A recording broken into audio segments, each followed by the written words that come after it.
Hello everyone, Burb here. This is part 2 of the Champions Meeting Capricorn guide. This guide is tailored towards pace chasers, so if you're looking for more of an overview of the track, possibly the stat requirements, the general deck building strategies, as well as what to expect in general for the Capricorn Cup, I suggest heading over and looking at the overview guide and then coming back here.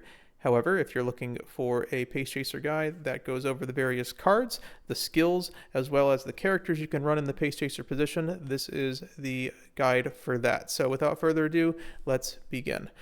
Are pace chasers good? In my opinion, they are very good. All right, so normally there's a stamina penalty for pace chasers. This is important a lot in long and medium CMs because if you didn't know, they use about 11% more stamina than any other role due to their modifier, this time because the stamina required for the Chukyo 1200 course, that is mostly downhill, is almost 200. It's kind of laughable, to be honest. The stamina penalty is like 20 staminas, and you're going to get probably about 250 to 300 stamina just from running a normal run without having any stamina sparks, without having any stamina cards, just on its own. So stamina penalty doesn't matter this time. That's a major plus for pace chasers this time. In addition, there's a ton of acceleration skills available to pace chasers. They all have varying degrees of effectiveness. We'll go over them, and you don't need all of them, so they become very easy to make. You have a lot of choices. A lot of them you can get from inherits. A lot of them you can get from various cards. And finally, you are able to build Bakushin, which is probably the free-to-play option for most people during this CM. Bakushin will be able to carry your run on her own. A lot of people will be building her, and if you build her right, she is enough to get you into A finals just on her own. However, pace chasers have a couple problems. First of all, lots of skills for pace chasers just simply don't work. There's a lot of pitfalls you can fall into if you choose the wrong skills. We'll go over them, specifically the corner skills for acceleration. And late and end closers technically have a higher spurt speed than them. So if a late surger or an end closer perfect procs, they kind of just win in this CM, which is unfortunate, but honestly, that doesn't happen as much as people think. Finally, and this just kind of goes in general for most of the roles, there's just a lack of viable characters. A lot of them you're going to have to force sprint. You're going to have to spend a lot of sparks just getting them up to sprint A. Bakushin is the exception to this rule, and that's why most people, it's not necessarily the gold chip of the CM, but it's honestly one you probably should get if you're just trying to find an easy pace chaser to build. So, as a recap from the track, these are the stats I suggested before. If you notice width's a little low, you obviously want to get that as high as possible, and you want to get your power as high as possible, but do not underestimate the power of power because you will simply out-accelerate people on this CM, even without your acceleration options, and there are many. So, just to recall, it's just a simple track where the position keep is late and the spurt is early, so a very small mid-race and a very short spurt, okay? This is going to be important because this corner here happens very early. If you want more of an overview, check the overview video. So, accelerations. The true accelerations for pace chasers are if you are running a power build, which was discussed in the overview video, you will have access to Burning Spirit or Ignited Spirit power. If you are running a guts build, a guts maxing build, you will have access to Burning Spirit guts. Both of those work if they proc 100% of the time. It happens enough that it will hit at the first half of the spurt. Highlander is one that is almost required, but honestly, if you have enough accelerations in general, you're fine even if you don't get every single one of them, but it is a skill that procs 100% of the time. There's only one uphill, and it happens during the good part of the spurt. It's technically in the third best timing. However, because there's no possible way to get so much acceleration, you're at max speed by the third timing, Highlander will always work no matter when it procs. Head on is also going to work 100% of the time because even if it procs in the latest possible position, it's still going to give you some lengths. Again, if you look, there's ramps on all acceleration skills, so it's all gambling, but these are the acceleration skills that will work every time. All right, there's a bunch of gamble accelerations. As you can see, there's so many options for accelerations. No Stopping Me looks really good on paper. It is a gambling acceleration skill because the final corner, as seen here, the final corner happens early in the mid race, which means by the time you get to the straight, your characters, all the characters are going to try to fan out and choose their own lanes. So a lot of times you're going to be, especially if you take navigation skills, but also just if you're unlucky, you can take an outer lane that doesn't have anyone to the left or right of you and then spread out to a point where No Stopping Me or Nimble Navigator will not hit. So You can get the white version of the skill if you want to have more variety. It is not required per se, but if you can see, No Stopping Me hits perfect timing. It is a massive and aggressive improvement over the other Umas in the race. Victoria por plancha, which is El Condor Pasa's ult, can only happen in first and second, and so it is a position gambling skill. It is possible in Pace Chaser with high wit rolls, and this is why you would boost your wits to overtake some front runners in the short time, especially if you pace break at the start. But 1 and 2 for Victoria por plancha, depending on the team composition, is possible. Give Mummy a Hug is 2nd through 4th. It's a little bit more reliable than VPP. However, it requires someone in front of you. For this reason, it's the same way, but I would say Give Mummy a Hug is a little more reliable than VPP. Navigation skills are timing based. As you can see, it can proc at any point of the mid race. This is honestly quite a hard gambling, but it does give acceleration when you do it. It also causes you to wide turn, which means that if you have Nimble Navigator, it's kind of a counter synergy. The same thing sort of happens with Plan X and Countermeasure, although without the navigation. You're basically trying to hope it procs later than earlier, and if you see, it's about a 1 in 4 for it having actual use. Perfect repetitive measures, Plan X, Countermeasure, they do have a speed component. That's why you do get something, but otherwise they are quite expensive for what they give you. Special Weeks alt Shooting Star is kind of the same thing. It can go from 2nd to 5th. However, if you look, it's just kind of weak. It's 0.05 acceleration, so it's not really that great. It only gives like a length even with perfect procs. So they're not necessarily skill point efficient.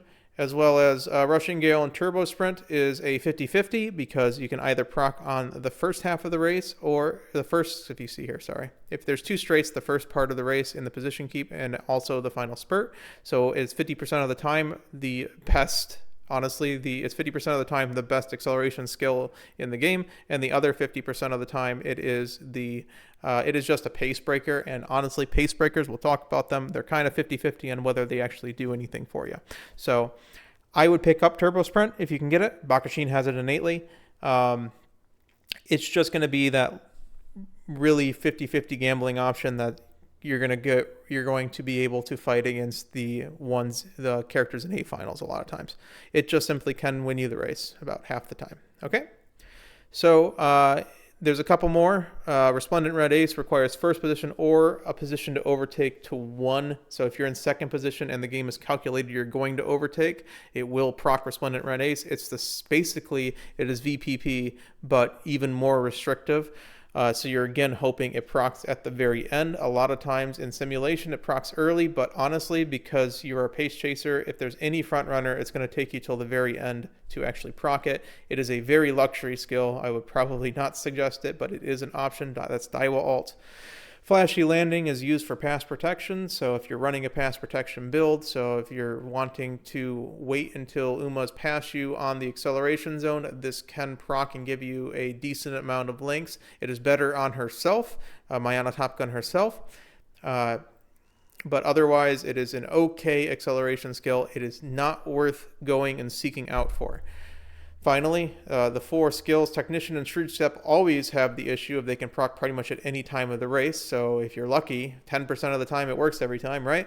Otherwise, do not seek these out. They're kind of there as super luxury skills behind pretty much every other skill. It's the same thing with Determined Descent and Straight Descent. So Straight Descent and Determined Descent can happen, and it's not modeled properly. At any point in the downhill, it picks a random spot on here. So at this point, the entire track pretty much is a downhill. You're looking to proc it during the acceleration zone or right at the acceleration zone start. How often does that happen? Well, if you look at the screen, you can see that the downhill is from 100 to 875 meters, and you have about 100 to 150 meter zone. It's about a 1 in 8 chance. So again, not the greatest acceleration skills. So you should really be looking for these 3 and possibly NSM, No Stopping Me, Give Mummy a Hug, or VPP, or some combination of Straight Excel, Turbo Sprint, Rushing Gale, that stuff. So probably get one of these as well as probably one of these, and you're fine. Try to get a couple Excels, and let's call it a day. We'll talk about over acceleration later because there's other aspects of your character that are important. Do not take Shooting for Victory. It doesn't work. It has 1 timing, and the timing is too early. It only happens on this corner, and it does not extend to the spurt. It will never give you anything at all. Okay? The next thing that's important, and the most important thing besides acceleration, is the corner speed skills, because they proc in the mid-race and they have carryover potential. So because this second corner here, a lot of final corner skills can proc any point in this race, and sometimes it will proc right before the spurt. If it procs right before the spurt, it does what's called speed carryover. I'll do a video on that later, but essentially you are starting your spurt at a higher speed than everyone else, and the target speed increases, so you do not actually lose that speed through the entire acceleration phase. All right, so they're incredibly, if you can see on these graphs, if they proc right before the acceleration zone, which is the red zone, they actually help almost 2 to 3 times more than their normal stuff. If they proc early, they're still incredible. They help you with your mid-race positioning a lot. So the best one this time is actually Speed Star. We'll talk about how to get that. That's fine motion. But you can do pretty much any ones of that's on the screen. Sprint corners, Pace Chaser corners, Professor of Curvature is always good. If you look, Speed Star, because it mentions final corner is always better than any corner, because there is the first corner. The first corner will pace break you, but it will give you less lengths because it will not speed carry over. Shadow Break, which is Narita Bryan's alt, is the same way. It does have a little bit of a dead zone at the end, but usually their condition will proc early enough that it will. So her condition is not that hard to get because it's just position based. You'll get that hopefully in the mid race on ones you're actually going to win, and you can get some speed carryover possibility. You could proc it too early, but you'll still get some speed carryover possibility. If you have good wit, you can use It's On. It's On is a combo that normally goes with Professor of Curvature. So when you pass someone, you pass somebody really fast. It just extends the target speed increase. It does have speed carryover potential because if you're Professor of Curvaturing at the right time, you can It's On at the same time and go massive. Flyer Maneuver is the same way. It's just, these are just speed skills that have positioning requirements that you need good wit for. Okay, there's a speed skill with a problem, which is Presence from X, which is Biwa Christmas alt, Duty Dignity Calls. They are based on distance differential percentage rate, and TDDC is 30%, Presence from X I think is 40%, if I'm recalling. Usually as a pace chaser, you will be close enough to the front runner where that will proc on its first possible timing. A lot of times, even though it is possible for it to speed carry over, a lot of times that's going to happen on the final corner's first timing, and it will not carry over at all. So it is just simply a basic speed skill that is usually a little more expensive than normal, so it's usually not worth taking. But if it's there, right? Pace down breakers or late race speed skills, these are kind of the same thing because they are straights. So the pace position keep happens on this entire straight, as well as the late race speed skills. We talked about this in the overview. The problem is that your acceleration zone takes up most of the late race. So a lot of speed skills are not as straight. Speed skills are not as good as corner skills because they do not have 100% effectiveness if you don't hit an acceleration skill. If you do, it makes your late race speed skills more likely to be at full potential. The main ones are going to be Pace Chaser straightaways and straightaway adept, as well as sprint straightaways, the standard 3. As you can see, there's an effectiveness rate. This is because it is not calculating an acceleration zone, any acceleration skills happening. So if it procs closer to 1,000 meters, then you're usually fine still because you proc a acceleration skill that gets you to max speed by 1,000 meters. So this is a little bit skewed over here, but if it procs in the early, position keeps a gamble because it can either break you out of a pace down mode or it can actually send you into a pace down mode until the position keep ends. You train enough skills in the early game, and a lot of times this is why Yuma stands so good because it's such a long duration.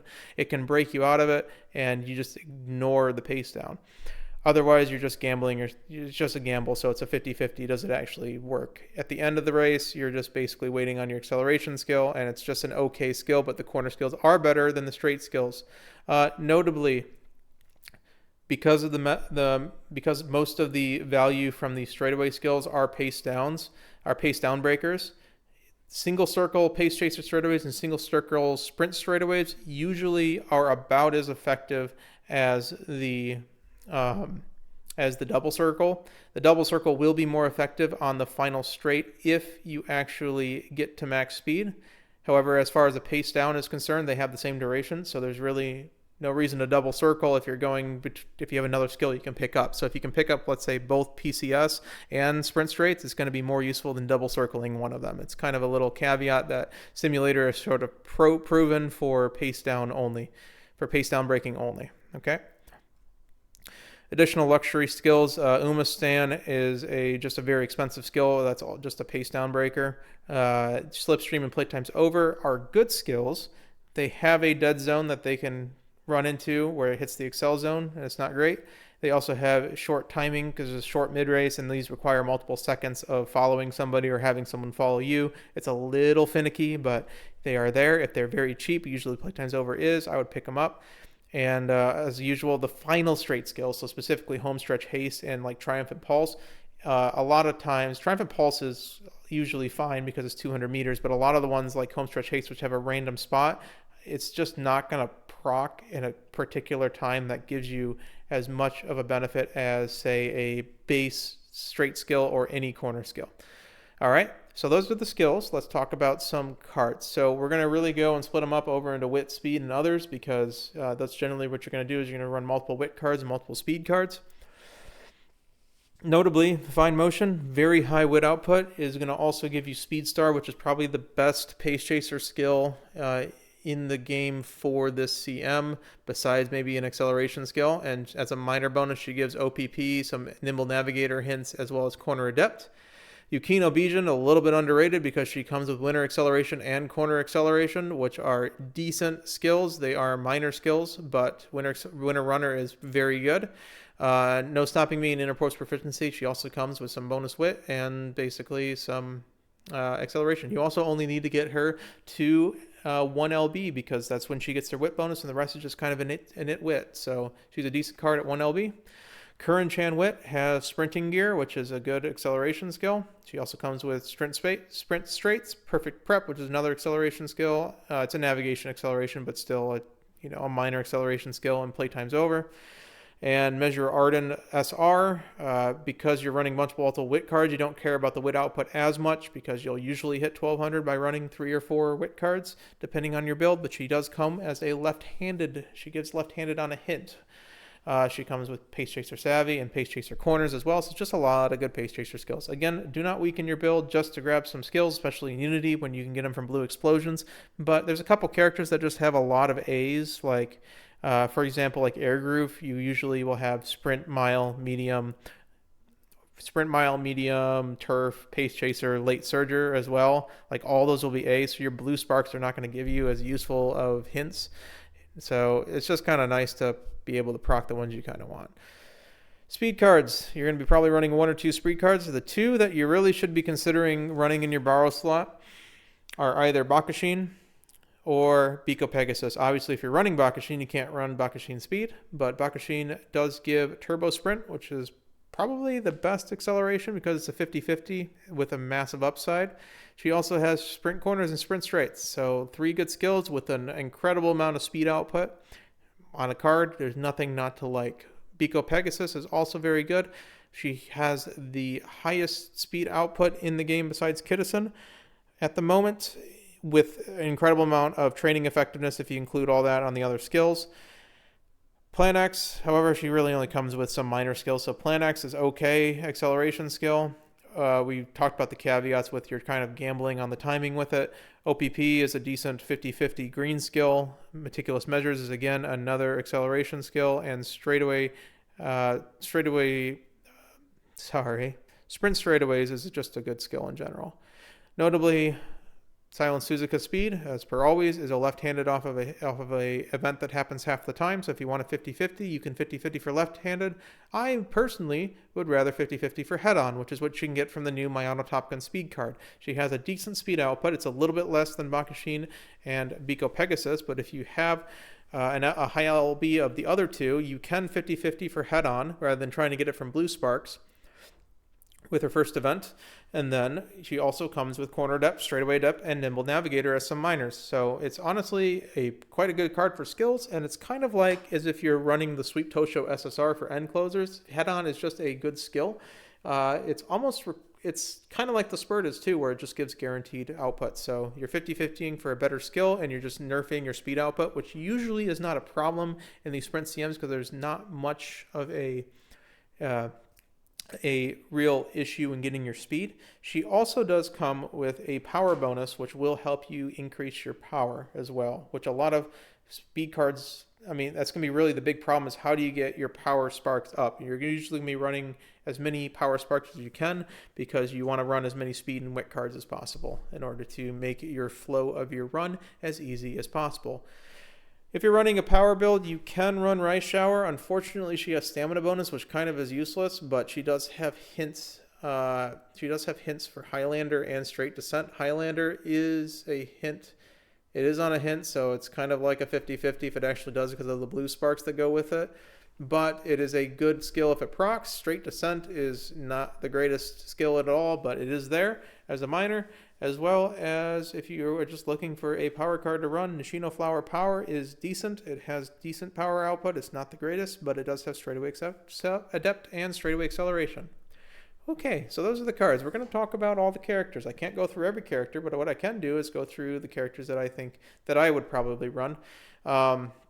Sakura Bashino is probably the easiest character, and if you were to build a Pace Chaser, it would be my suggestion to build her. The reason is that she has 20% speed and 10% wit, which means you can run a 1-5 wit build if you're trying to gamble, or a 2-4 wit build if you're trying to actually if you're trying to be comfy. You can also run a 2-3 wit build with power, or a 1-4 wit build with 1 power card as well, or any other of the various modifications I did in the overview video. She works with the guts build, stuff like that. Okay, so she has the best stat spread in the game. Genius Bakushin Victory on herself is actually a decent skill. It is unfortunately a challenge skill, which is kind of finicky, especially because it's really hard to have people side block you when you fan out on the final corner, but it's there. Big thing is she comes with Turbo Sprint, which is a good acceleration. It's a 50-50 acceleration, as well as PCS, Pace Chaser Straightaways, and Countermeasure, which is again another timing based, is basically mini Plan X, so it's just the timing based acceleration. So you're coming with 2 gambling accelerations. You just kind of put a head on her with the Mayano Top Gun speed card, something like that, and you just kind of coast till victory, try to get as high a power and wit as possible on her, and you're set. You can probably run this in about 3 to 4 runs. You get Turf S on her, or you get Sprint S on her, and she's pretty much done. All right, Mayano Top Gun is the other easy-ish option to build. She is medium. I will always say MTG is medium because of her stat bonuses on Sprint is really not great because she has 20% stamina and 10% guts. The stamina is completely useless on this CM, so you're having to raw hit speed and wit, but if you are able to hit the 1200 speed and very high wit and power, which she has no bonuses for, then you get pretty much everything else you need. So you can run the 4 different roles event in order to get head on. She comes with straightaway Adept, and she comes with a guaranteed fast learner if you get your wit above 600 before that event procs, which is technically RNG, but you should be able to get 600 wit pretty easily. Flashy Landing on herself is an incredibly powerful skill because it is a pass protection skill, so if someone's going faster than you, you essentially get acceleration. If it happens at the right time, you can speed up faster than the person passing you, so that's what the pass protect build is. You get Flashy Landing. It's kind of like if you're getting Unyielding on a medium. It just helps you close out the race. I think the Wedding Mayano is a little better because of the 10% speed bonus she gets, and Flowery Maneuver is a good mid-race skill because Final Corner is a mid-race skill guaranteed. It does have, It does have a possibility of speed carryover, and she comes with Corner Adept and straightaway acceleration rather than just No Stopping Me, which No Stopping Me you can get from Unity Cup anyways. So I would prefer MTG Wedding over regular, but they both are very good characters if you're able to get the stats on them. That's her main problem, is you don't get the stats, and of course my own Top Gun is cursed for me, so I can never run her because she always says she's not a kid. All right, moving on. Oguri Cap is incredibly easy because of her stat bonuses, but she gives you almost nothing. Nimble Navigator, Corner Connoisseur is a luxury skill. Everything else you're going to have to get yourself. But hey, got some power bonus, got some speed bonus. So just load up on wit cards. Enjoy. Triumphant Pulse is also a little problematic, but she's fine. All right. So the reason why I was doing that is because Oguri Cap Christmas is good. She's not really overpowering the CM. You can build her. You're basically gambling straightaway recovery as your late race gambling skill for the pace chasers. The problem is you're using 300 skill points for recoveries. For an acceleration skill that is guaranteed, is basically like a, it's guaranteed to proc, but it's like a, what am I trying to say? It's like a on your left for late surgers. So it's a timing based acceleration skill that could be incredible. It could be bad. So you're 50-50ing, you get a speed with it too, but otherwise you're wasting a lot of skill points, which you can use on these other characters to get almost a full gold gambling skill anyway. So it kind of evens out her level with the other characters this CM. Rice Shower is kind of hard to build. Blue Rose Closer doesn't really work because of the timing on it, but she does come with Highlander. That's the main thing that she helps with. You can run some bonus guts with her just to get some bonus speed, but again, you're fighting for stats. You're really only getting Highlander. If you can somehow get like head on with Highlander on it, you have a pretty much guaranteed good pace chaser with it. But other than that, she's kind of difficult to build. And finally, ECP is probably the strongest pace chaser you can build, in my opinion. Reason being, if you get first or second with her, she kind of just wins because she has very much, her ult, she essentially has 3 Victoria Porplancha inherits on herself, as well as having 20% speed and 10% wit, which is the best stat spread in the game, again, for sprints. So you're basically getting your stats very easily. You are getting VPP, so you are basically trying to pump wit as high as possible so that you can overtake the front runners during the mid-race, and then you are on the acceleration final straight, and when the final straight happens, it says, hey, oh look, I'm in second place. Let's go and give a massive amount of acceleration, and let's just win the game. Okay? If you put like head on and just other skills, it kind of just gives you consistency. So if you're able to get her up, and this is the problem, so she comes with PCS, she comes with straightaway depth, she comes with wet conditions, so 3 good skills, incredible ultimate, great stat spread. Problem is that she has short F, so the most you can get is B. You're spending most of your sparks on short, so that means that you're kind of lacking in turf. If you can somehow get turf S on the 2 sparks that you have, plus getting 2 or more short sparks or sprint sparks, right, and get her to A sprint while getting to turf S, and all this, it's kind of like the Exodia of this CM if you're able to get in second place. So if she's in second place while she procs her ult, she just kind of wins. Okay? So this is the closest thing to a Christmas Oguri that Pace Chaser kind of has. But again, it's really hard to make as you're gambling mini runs trying to get to short A. A lot of characters. These characters don't really give much. So they're on the screen what you have. You have good stats on Taiki Shuttle. Curran-chan gets a couple of skills, including a debuffer skill that's not the greatest, but apparently works in Sim a little bit, but to varying effectiveness because people are pace downing anyways. And Hishi Akabono has Countermeasure and Perfect Prep, which are 2 luxury skills. So they don't really give you much. However, these all have Sprint A and Pace Chaser A and Turf A, which means that you don't need any sparks in particular to get them up. So if you don't have any other character on this list and you want to run something besides Bakushin, there's these 3 characters that you can just run. They're kind of vanilla pace chasers. All right. So in conclusion, I have this little illustration on what really to do. It's pretend you're building a square. So take an acceleration skill, take a mid-race speed skill, take an acceleration skill, take a mid-race speed skill, and keep going until you're basically out of skill points. So the more acceleration skills you get, the more consistent your late races, the more mid-race speed skill, the easier it is to get in position. They're both important, and I find them equally important, so I highly suggest in order to not over-accelerate and not get like 7 acceleration skills, get every single acceleration skill, get all the ones that are not that great, and then your mid-race suffers, and you're just going off of wit rolls against other Umas with very high wit as well. Try to find a balance between the two is all that's saying. Just remember your stats. Your stats are always the most important thing over anything else besides maybe your first acceleration skill. So just your stats plus an acceleration skill plus a mid-race speed skill. Plus if you're able to get either Turf S or Sprint S, you've kind of been able to easily make your Pace Chaser, and you can start working on Phase 2, which is again building your Oshi Uma or building your Uma that's going to really help your account. That character this time the character that's going to further your account, as I mentioned in the previous video, is El Condor Pasa, because she is quite useful for various champions meetings in the future if you don't get a sprint, as well as you're going to be able to sometimes get a sprint El Condor Pasa spark for your other pace chasers or for a front runner if you decide to make it, stuff like that. And it's kind of rare to have a sprint El Condor Pasa spark, and it's like a 1 in 5. So as you're building these Umas, the failed Umas are going to, if you get one spark and get it to A, you're going to be able to actually get some El Condor Pasa parents, possibly some very good ones. Her ult is very good in a lot of CMs. All right, so that has been the Pace Chaser guide for what is this cup called? Jeez, I am tripping. This is the Chukio 1200 Sprint Cup, which is the Capricorn Cup, I believe. Yep, Capricorn Cup. And next time we're going to do the Late Searcher Guide. So, yep, this has been honestly a lot of rushing for this one because, well, there's just a lot of information and a lot of possible skills. But I went through it all, hopefully. If you have any questions, I'm around. So, yeah, burb out. Good luck.